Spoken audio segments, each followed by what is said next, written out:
لا یاری پلی ئۆفی خولێستێرەکانی عێراق بۆ بەدەستهێنانی بەشداریکردن لە پاڵەوانێتی یانەکانی کەندا و دهۆک و نەجەف لەسەر یاریگای شەعب بە یەک گەیشتن.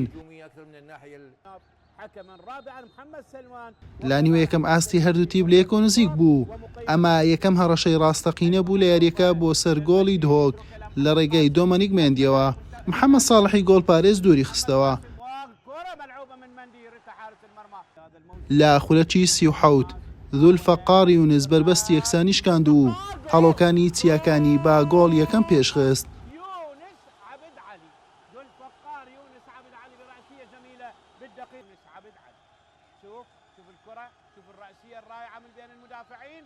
لەم هێرشەش دۆکیەکان لە گۆڵی دووەم نزیک بوون.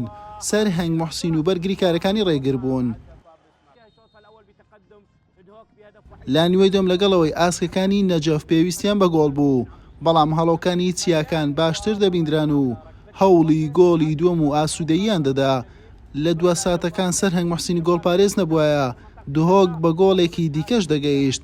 دوجار دوای 90 خولەکاتی ئاسایی و 7 خولەکی زیاد کرا و موهەنەد قاسمی ناوبژوان فیکەی کۆتایی یاریەکەی لێدا و خۆشی و شادی و ئاهەنگگێڕانی دهۆکیەکان دەستی پێکرد بە بۆنەی بەدەستهێنانی بەشداریکردن لە پاڵەوانێتی یانەکانی کەندا و دهۆک وەرزێکی بێبەرهەمی بەڕێ نەکرد.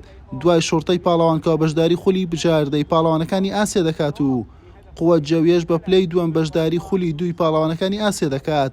دهۆک بە پلەی شەشەم بەشداریەکی دەرەوەی بەدەستهێنا. دوای 9 ساڵ لە وەستانی پاڵەوانێتی یانەکانی کەندا و دەست پێ دەکاتەوە و مانگی ئەیلولی ئەمساڵ بە بەشداری 8 یانە بەڕێوە دەچێت. یانەکان لە قۆناغی کۆمەڵەکان 6 یاری ئەنجام دەدەن با شێوازی چوون و هاتن. دواتر دوو تیپ دەگەنە یاری پێشکۆتایی. یەکەم جارە یانەیەکی عێراقی بەشداری ئەم پاڵەوانێتیە دەکات.